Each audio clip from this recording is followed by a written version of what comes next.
Presenting the world's greatest mysteries.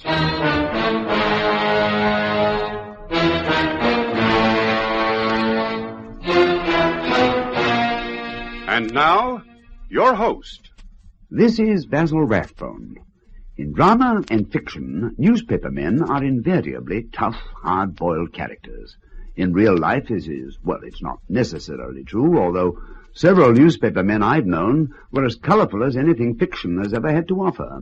Mike, whom you'll meet in a moment, is based on a real person who actually works for the European edition of a famous American newspaper. Not only is the character real, but, many of the stories which Mike tells are also based on fact. The tale you're going to hear today, for instance, you may even recognize from the headlines in your newspaper of, not so long ago. In a moment, Mike will introduce you to another mystery solved and signed with his own unmistakable trademark. Europe Confidential.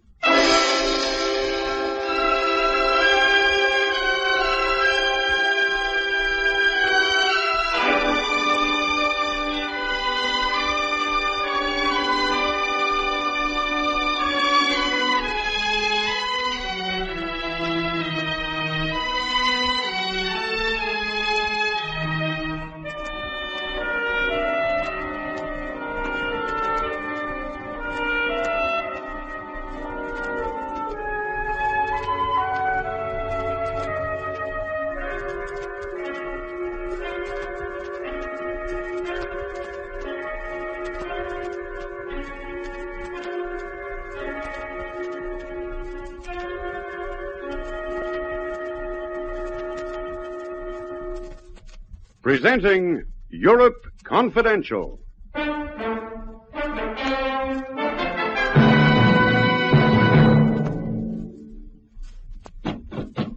up in there!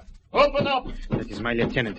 You'd better give me that gun. Don't give it to him, Brett. Open up! You're going to open that door, Dimitri. You're going to tell him that everything's all right. I will not be a traitor to my people. You can either be a dead patriot or a live traitor. Take your choice. You've got 5 seconds.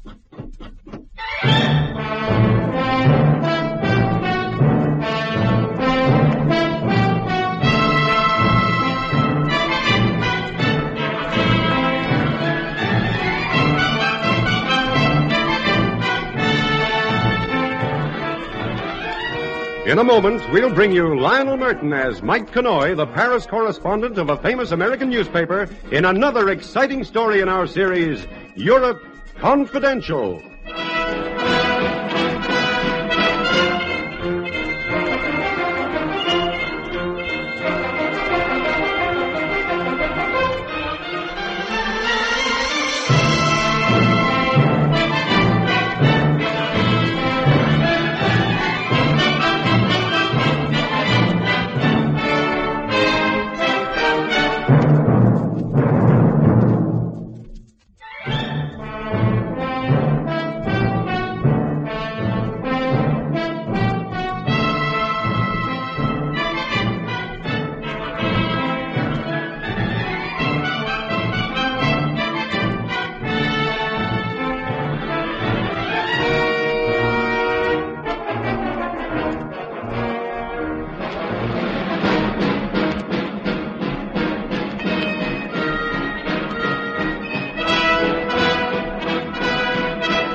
This is Mike Connoy.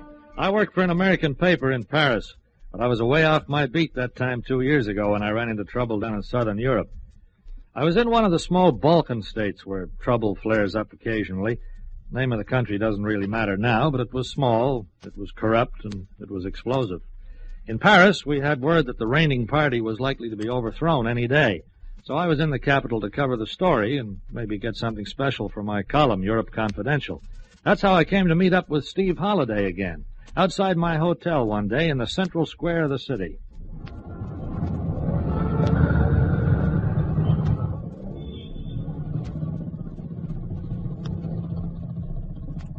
Mike?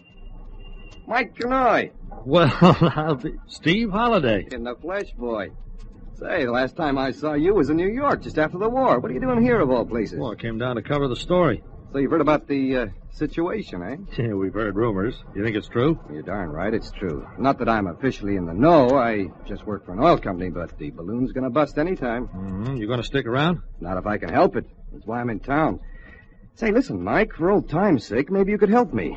No? Yeah, this could be a real stroke of luck. Will you help? Well, sure, Steve. I'll help if I can. What is it? Well, it's almost impossible to get plane tickets out of here, and I need 2 of them. Maybe with your influence, I could get them. Oh, it shouldn't be too difficult. I've got a contact in the office of East European Airlines. Ah, that's my boy. The office in Paris arranged it, just in case there was a rush on tickets. I'm already booked on the midnight plane out. I tipped the guy for his trouble. Maybe on the strength of that tip, I could write him a note. Now you're talking. Great, Mike. That's really great. 2 seats, you said, huh? You married, Steve? No, this is just a friend. Say, it really was a stroke of luck meeting you like this.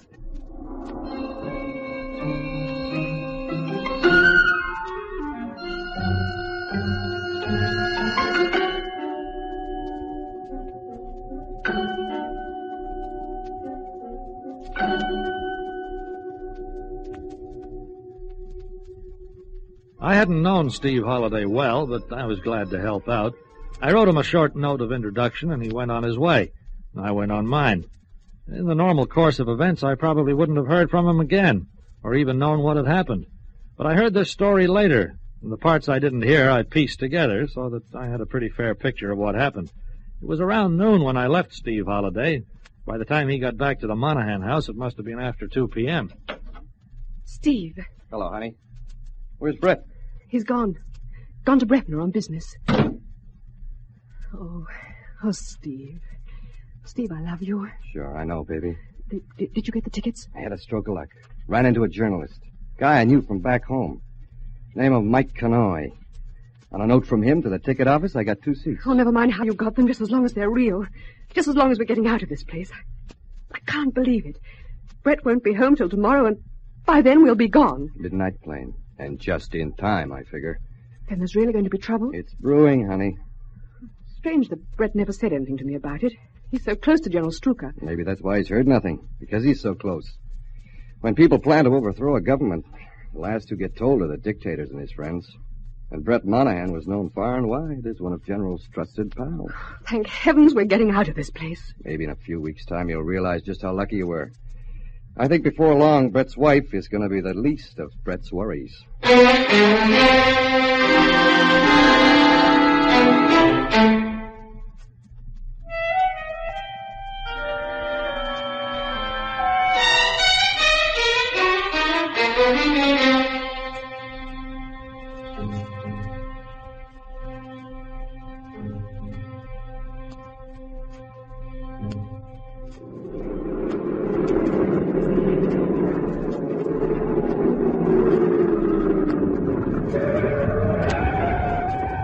Yeah, what's going on?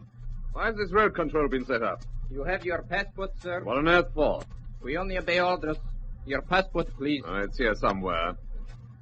Yes, there. Mm-hmm. I'm in quite a hurry, if you don't mind. I am sorry, my friend. Now, listen here. Your passport is quite worthless. I'm afraid you will have to go back the way you came. What other nonsense? That passport was signed by General Strucker himself. The ex-general, you mean? Just what is this? It is an overthrow of tyranny. A revolt? He must be mad. Turn your car around, my friend. I have important business in Bravener, revolution or no revolution. The guns are loaded. You'll regret this.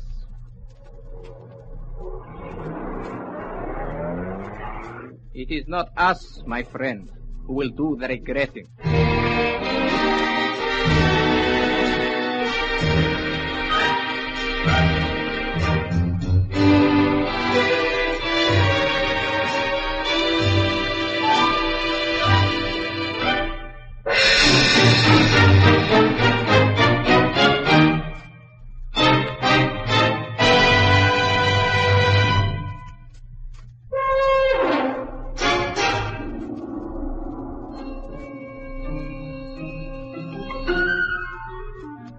The coup d'etat came suddenly and almost without violence. By 4 p.m., the city and the administration centers were in the hands of the rebels. General Strucker, the dictator, was under arrest. As for his friends, like Brett Monahan, well, In a revolution, I'm afraid few are spared, and they never include friends of the overthrown regime. Brett Monahan reached his house around 4:30 p.m. to find an officer of the Army waiting for him.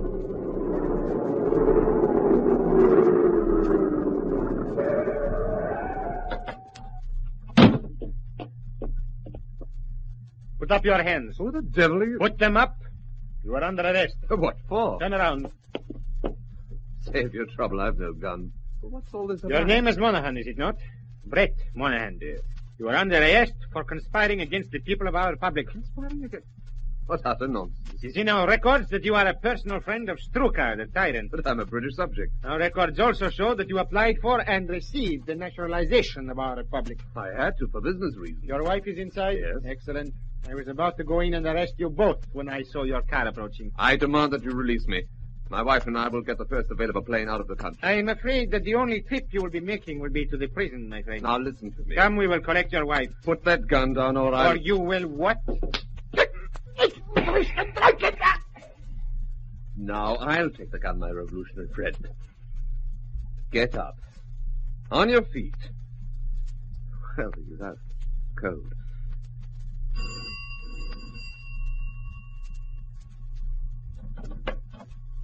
Brett! Quickly. Help me in with him. But I... Come on. Come on, there's no time to lose. There. In grave robbing, Brett? Steve. The one and only. Oh, what are you doing here? Helen. Brett, I tried to tell you. And you packed your bags. Brett... Let's not try to pretend, honey. Yeah, Brett, you guessed it. We're leaving this place on the next plane. I see. That's the way it is, so let's not have any dramatics. Not from me. Good. Much better if we all act like grown-ups. You could have told me, Helen. Well, I tried. Well, then I thought it would be better this way. Now we've explained things. How about you? Who's the guy? He was outside. He was going to arrest us. I don't know whether you realize it, but we're well and truly mixed up in a revolution. See, Helen? What did Uncle Stevie say? Oh, Brett, what are they going to do with us? We're probably marked down for a firing squad. No. As friends of Strucker. Maybe that includes me, too. No doubt. Hey, this is serious. We better not waste time. Let's get out of here. To where? The airport? You said it. Ready, baby? I got the tickets. Yes, Steve, I'm ready. Just a minute. It's no good trying to stop me, Brett. I've no intention of stopping you, but other people might have. You won't have a hope of leaving this place with your passports. I tried to get across the border and almost stopped a bullet. What are we going to do then? Child is waking. You must have slugged him pretty hard. My head. Oh, I'll bet he's wishing it was someone else's. Oh, what have you done with my gun? It's right here in my hand, old boy. And if you try any funny tricks, you'll know all about it. Look, this isn't getting us out of Let's here. go, Steve. Let's give it a try. Stay right where you are, Steve. I thought you said you weren't stopping me. I've changed my mind. Give me the tickets. Now, you listen here to me. I'm dead serious, Steve. Give them to me. Well, of all the... Here. Mm-hmm. Paris, eh? Flight 35, departing at 12:10. You are my prisoners. I demand that you come with me. You got your facts mixed, Buster. The man who holds the gun is boss in my language. Brett, please let us go. What's the use, baby? You heard what he said. We'd never get past the airport gates. But if we stay here, we'll be... We've got to get out. We must. Get on your feet, Captain. You will reject this. I only have to call for my men. And you'll get a bullet right between the eyes. If you people are going to declare war on us, we can do the same. You will never get out of the city. Mm-hmm. And what was that for? That's a nice uniform the captain is wearing. Maybe I like his haircut, too, but that's not going to get us out of... Hey, that's right. It would fit me perfectly. Or you, for that matter. I warn you Right that... down. And a captain in uniform with a woman companion would be able to board a plane quite openly, with no questions asked. Just a minute, Brett. I bought those tickets, remember? All's fair in love and war, Steve, and this is a mixture of both. Just what are you getting at, pal? Helen's getting out alive, and one of us is going with her. Yeah. But which one? The one she's really in love with. And now we're going to find out which of us it is.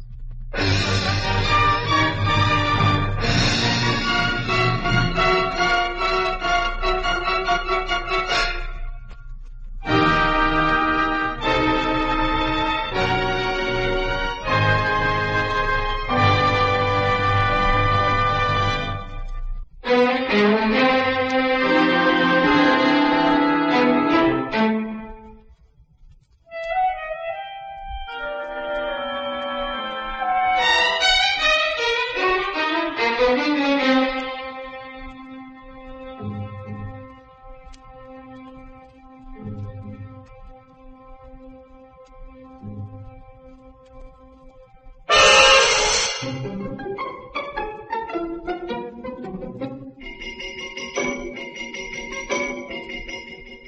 was quite a situation Brett Monahan found himself in. As a businessman in the country, he'd been a close friend of the now ex-dictator, and after he was turned back at the road control, he knew the trouble was looming up.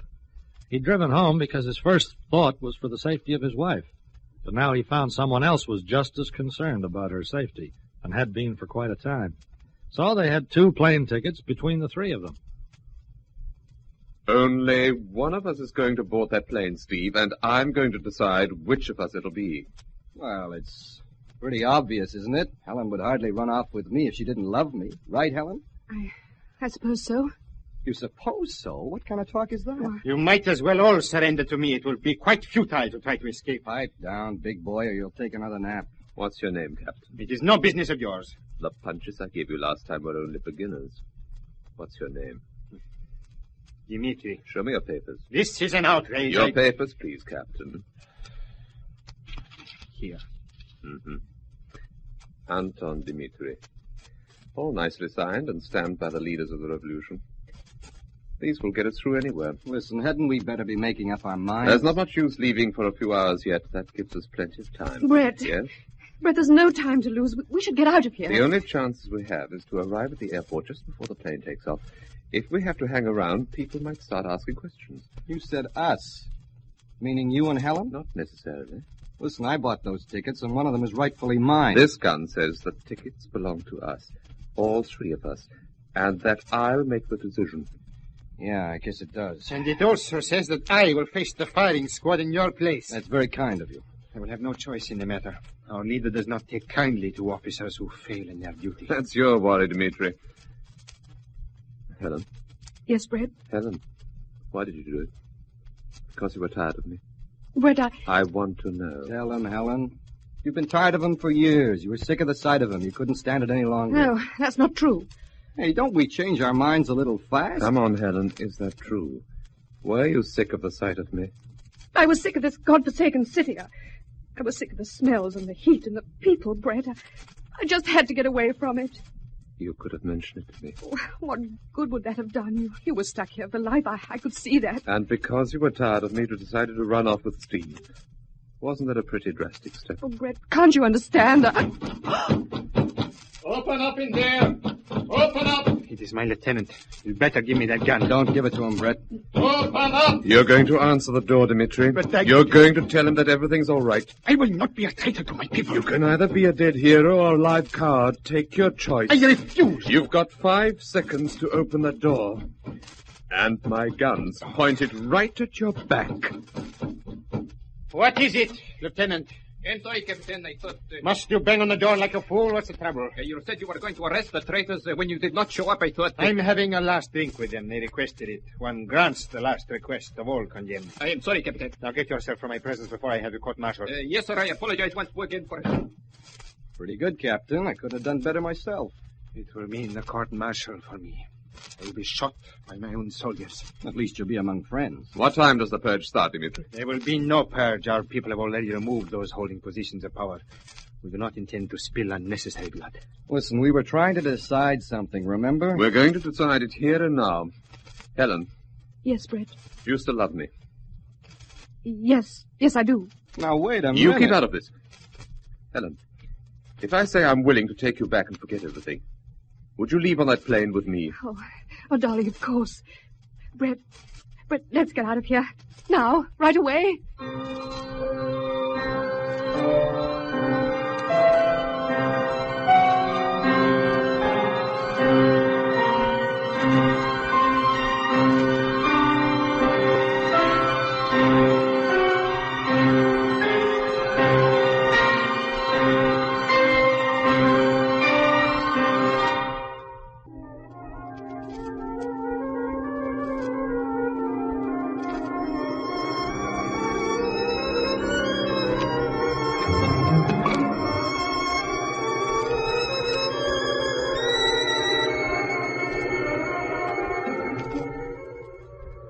Darling, why don't we go now? Well, quickly, let's leave here. Behold, the girl who last night told me she couldn't stand you. Don't fool yourself, Brett. You've got the gun and those tickets. Without them, Helen wouldn't even spare you a smile. Is that true, Helen? No. In this country, when there is trouble over a woman, we have an easy way to decide it. Who asked you to butt in? Go on, Dmitri. What's this easy way? You have a pistol, it holds 6 rounds, you merely remove 5 of them And proceed to blow our brains out. Not for this boy. The only Russian thing I like is vodka, and I never was a gambler. It was only a suggestion. Perhaps before you leave, you'll be so kind as to leave me the pistol to use. Leave you the pistol? What for?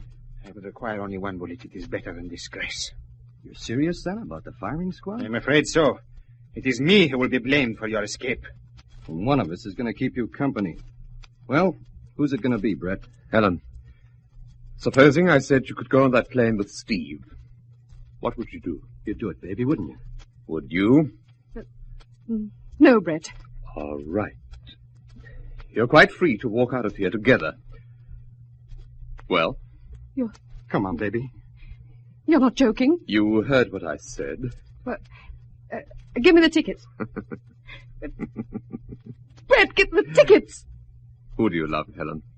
Me or Steve? I don't know. She loves the guy who has the tickets. Isn't that right? No, it's not right. You better decide soon. And I'd appreciate it if you'd put that gun down. The gun's staying with me, Steve, until I've made up my mind. Maybe I can help you to make it up. Oh!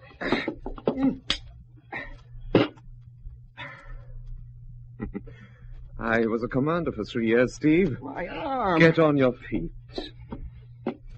Don't try it again, Steve. You think I'm likely to? You know why I wanted that gun, Brett? So I could start talking sense to you. I'm listening. You know what I would have done?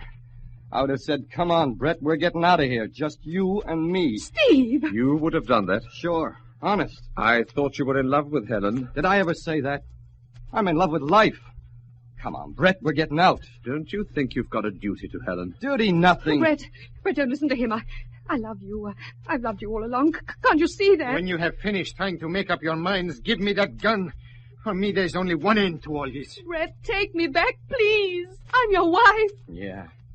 And she was all set to walk out on you tonight. Oh. Fella, we're going to get on that plane. Come on, make your decision. I've made it. You have? Yes. I know who I'm going to take with me. It's the only possible decision I can make under the circumstances.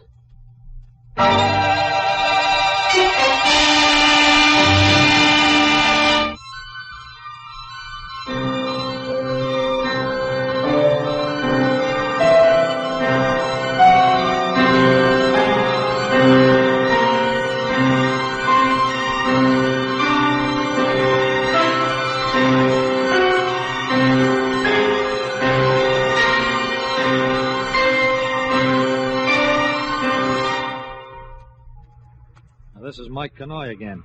I was on that midnight plane out, along with a group of about 30 other people. Naturally, I made some inquiries about Steve Holliday, since I expected him to be on the flight. And through making those inquiries, I came to meet Brett Monahan. It was on the long flight to Paris that he told me this story of the choice that he made.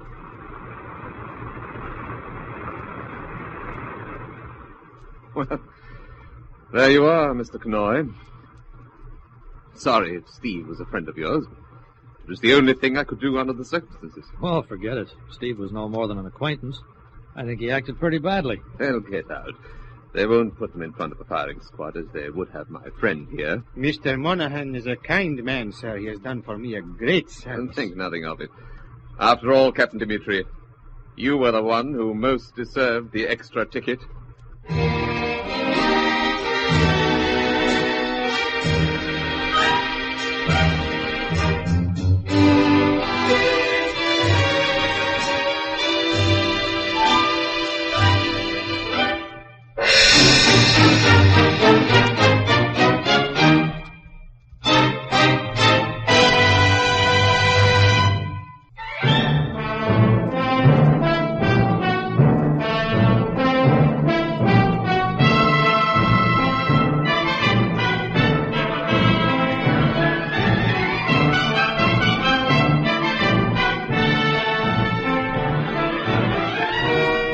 You have been listening to Lionel Murton as Mike Connoy in another exciting episode in the series, Europe Confidential.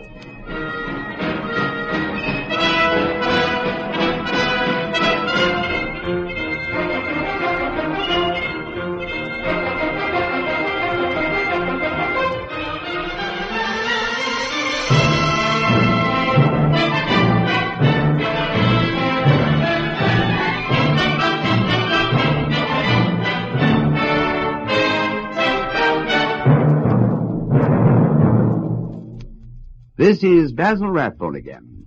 As Mike takes the copy out of his typewriter to file his story, our play for today comes to an end. Well, goodbye now till we meet again to listen to another of the world's greatest mysteries.